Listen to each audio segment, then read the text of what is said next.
everyone. This is your Lady Billionaire Realtor, Masigimo from GM Harvey Realty Limited. Trust of finance, staying safe even in this time. We pray that God will heal our nation and restore peace, prosperity in Nigeria. Okay, so today I'll be talking about demystifying real estate investment. Okay, it is common knowledge that a lot of people find it difficult to invest in real estate because they feel it is capital intensive. They begin to wonder how they can raise the money to buy these properties in millions that will brandish at them every day. Okay, so while it may be true that real estate is capital intensive, but with a good strategy, planning, discipline, I'm going to emphasize that discipline, and well spelled out objective, investing in real estate can be very easy. Okay, I'll share with us a testimony of one of my mentors, Mrs. Ibukun Awoshika. She's currently the chairman of First Bank of Nigeria. In one of our seminars, she talked of how she bought some plots of land in 2001 at Chevron HQ Lekki for 5.2 million naira, and in 2005, that's about 4 years later, she had a project and she needed capital. She sold that land for 61.5 million naira. She bought 8 plots of land. If you break it down, it was about 650,000 naira at that time, 2001. And she sold it in 2005 for 61.5 million. If you check the ROI, that's over 1,000. Okay, like currently now, what we'll tell you about a certain real estate investment, or we'll tell you about an investment and we'll say, okay, you get 15% ROI if you invest in this property now, guaranteed, or 25%. And when you hear 25% is huge. So when you're talking about over 1,000 ROI, that's huge. Okay, so we see the lessons from Mrs. Ibukun Awoshika. One, she had a good strategy, getting the location right. She bought in Chevron, though it didn't look like it. So imagine a plot of land selling in 2001 for 650,000 naira. Okay, the current price of land in Chevron, that's where you have a Chevron headquarters, Carlton Gate, and so many estates, it's almost 100 million per plot. So if she had left that plot of land till now, you can imagine the ripple effect. So we learned that if you're buying land, don't buy one, buy more than one. Okay, so she had a good strategy. She planned. She was futuristic. She was proactive. She was seeing herself. She's one of the wealthiest women in Africa. She was seeing herself, so she planned. She had a good strategy. She disciplined herself. You can check out the video on my page on Facebook, Messi Gimo. My Instagram, Gimo_Messi_. You would see the video where she talked about, she shared her testimony. And she said she would have spent that money on something else. So that means there was actually a need for her. There was actually something that money would have gone into, and she would not get that ROI that she got eventually, and she wouldn't have been able to, solve that problem, that issue she had at that particular time if she had not put that money there. So you see that she disciplined herself. She talked about, she called it deferred pleasure, that she decided to put away that pleasure, that want to take that 5.2 million naira, and she put that money in that project. Okay, and that's why she was able to get an ROI of over 1,000. Yeah, so great investors invest first, and the others, they invest first and spend what is left. Why the others?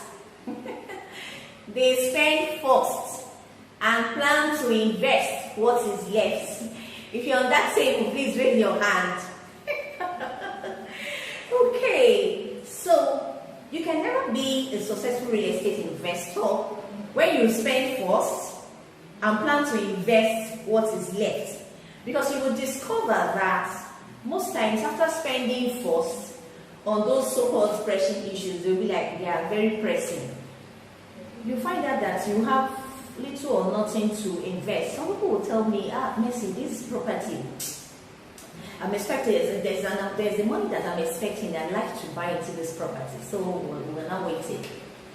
So when the money eventually comes, those things that will be dragging them, buy me, pay me, support me and all that, will take the money. And when you say, oh, I'm calling to follow up on our last conversation, you say, are you not in this country? The expenses are taking all the money. So in this case, what do we do? What do you do in this case? So just as some people are very religious about their tithes, you know, when people collect their income, they say, this is 10%, this is God's own, I'm not going to touch it. Okay, they are very religious about it. They remove it, and that's the thing of what they will do with the remaining 90. So what you should do is to get a percentage, you know, remove a designated percentage from the remaining 90. In fact, Pastor Sam advises 20%. 20% from your income must go to your savings.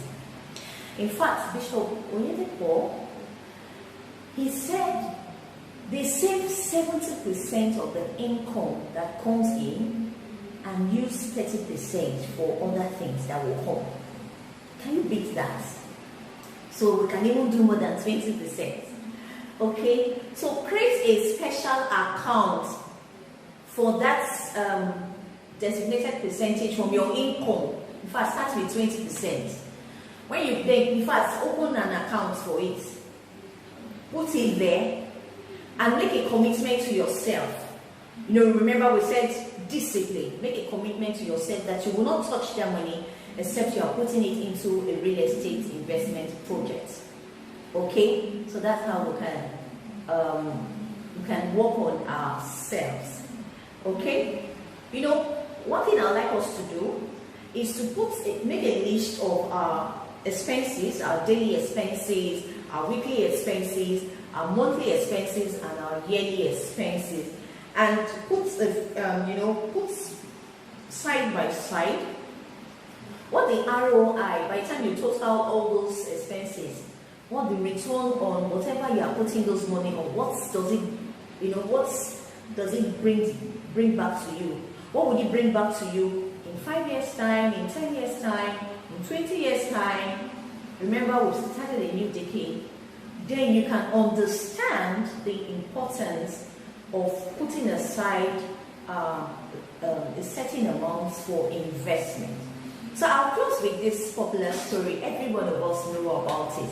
That's the story of Joseph.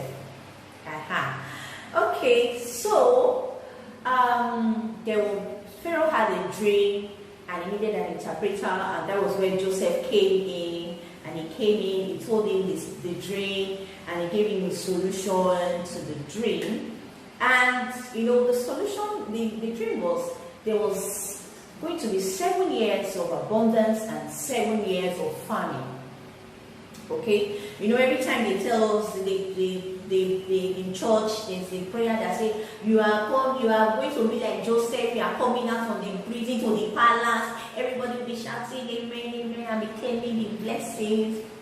But one thing we must notice is there is always a season of abundance and there is always a season of famine. You might say, my income is not so much, it's just very small. The fact that something is coming in, you must take out of that is coming in and plan for the future, plan for tomorrow. Don't eat everything, okay? Take out 5 years. Look at 5 years from now. Where would you be? What are you putting your money on? What will it convert to? Look at the testimony of Mrs. Awoshika. In less than 4 years, she made an ROI of over 1,000. She made a profit of 56 million naira for a property she bought. Okay, she bought the property, made the sacrifice, and all that. So it is time for us to see that investing in real estate is not difficult. What we just need to do It's good strategy. Planning, in your good strategy, you need a realtor, and that's where I come in to advise you on projects that you can invest in, especially when we have a lot of installment payments, both for land and for houses. So thank you so much for watching this video. Please like this video, share, follow us on our social media platform, GMH Realty, on Instagram, LinkedIn, Facebook, and Twitter. Then my personal Instagram page is Gimo_Mercy_. So please do have a blessed day and keep staying safe. Cheers.